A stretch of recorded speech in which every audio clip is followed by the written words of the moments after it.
ସକାଳୁ ଶୋଇ ଉଠିକି ନାଇଁ ଏତେ ନାଇଁ କାମ କରିସାରିଲିଣି ଭାଇ, ମୋ ହାଲିଆ ନାଇଁ ହେଇସାରିଲାଣି। ମୁଁ ଏତେ ବ୍ରସ୍ ବି କରିନି, ଖାଇନି ନାଇଁ, ଦିନ 9ଟା ବାଜିଲାଣି। ଏଠି ଗୁହାଳ କାଢିକି ଗାଈ ଧୁଆ ସରିଲା, କ୍ଷୀର ଦେଇ ଭାଇ ଦୁନିଆ କାମ କହିଲେ ମଥା ଖରାପ ହେଇଯିବ। ତାପରେ ମୋ ବାପା କଲ୍ କରିକି ମତେ କହିଲେ ଯା ଆଉ ଗୋଟେ କାମ କରିବି। ସେ କାମ କଣ ମୁଁ ଆଉ ଥରେ ଯାଇକି ଦେଖଉଛି ତମକୁ ହେଲା। ଆମ ଘରେ ହଉଛି ବହୁତ ସାରା ବାଇଗଣ ଚାଷ ହୁଏ ହେଲା। ତ ସେଇଥିପାଇଁ ବାଇଗଣ ଚାଷ ଯୋଉ ହବ ତା ପାଇଁ ଯୋଉ ତଳା ପକା ହବ, ଏଇ ହେଲା ସିଷ୍ଟମ। ୟାକୁ ପୁଣି ଉଠିବା ପାଇଁ ପଡିବ ଭାଇ, ଦୁନିଆ ଧନ୍ଦା।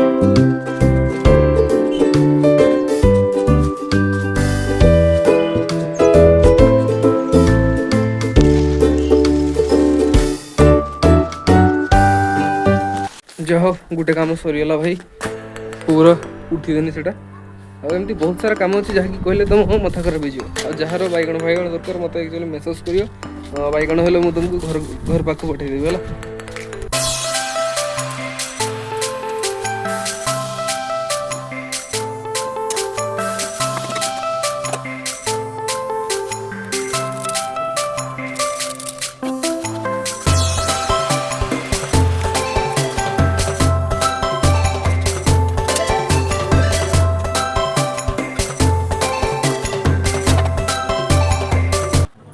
ମ୍ୟାଗି ରନ୍ଧା ସରିଲା, ଏବେ ଦେଖ ପୁରା ରେଡି।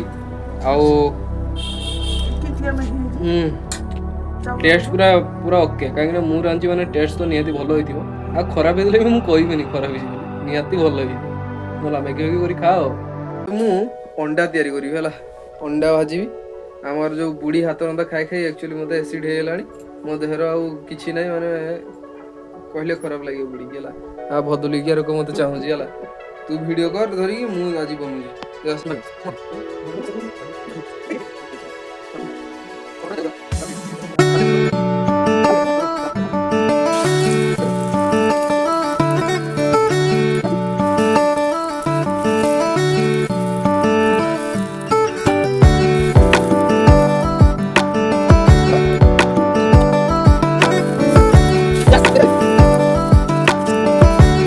ଯାହାକୁ କୁହନ୍ତି ପରଫେକ୍ଟ ଅଣ୍ଡା ଆମଲେଟ ହେଲା।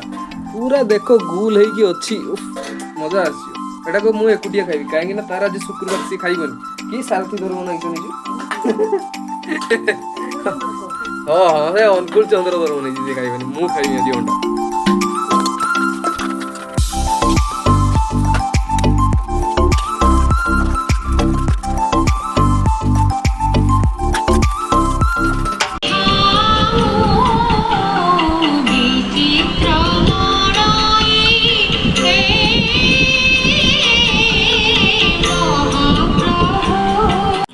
ଖାଇବା ପୁରା ରେଡି ହେଇସାରିଲାଣି।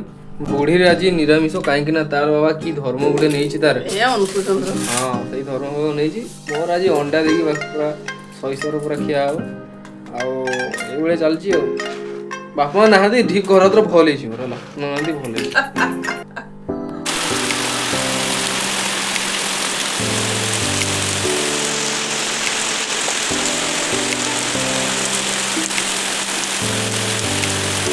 ଏ ବୁଢୀ କି ସୁଧି ଏତେ ତାକୁ କହିନି ଲାଷ୍ଟ ଯାଇକି ମତେ ପୂଜା ବଦଳରେ ଆଜି ଭାଇ ରୁଟି। ଆଉ ରୁଟି ପୁଣି ବେଲୁଛି ଭାଇ ମୁଁ। ସିଏ ମହାରାଣୀ ରକମ ଉପରେ ଖାଲି ଠିଆ ହଉଛି, ମୁଁ ଖାଲି କାମ କରୁଛି। ମୋ ବାପା ଆଜି ୟାକୁ ଛାଡିକି ଯାଇଥିଲେ କେନେ ମୁଁ ଖାଲି ଉଁଚୁ ଭାବୁଛି।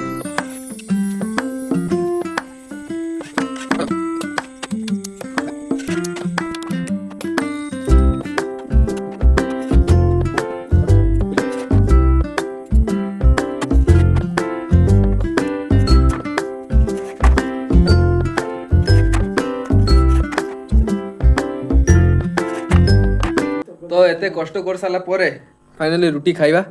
ଆଉ ସମସ୍ତଙ୍କୁ କହୁଛି ଯେ ଯେଉଁମାନେ ଚେସ୍ ପ୍ଲେୟର ଅଛ, ଯେଉଁମାନେ ଚେସ୍ ଫେସ୍ ଖେଳୁଛ, ପ୍ଲିଜ୍ ମୋ ସହିତ ଟିକେ ଯୋଡ଼ିକି ରୁହ। ମୋତେ ଟିକେ କମେଣ୍ଟ ଫମେଣ୍ଟ କର, ମୁଁ ଯେମିତି ଜାଣିବି କି ତୁମେ ଚେସ୍ କରୁଛ ଆଉ ମୋ ସହିତ ଟିକେ ଚେସ୍ ଖେଳିବ।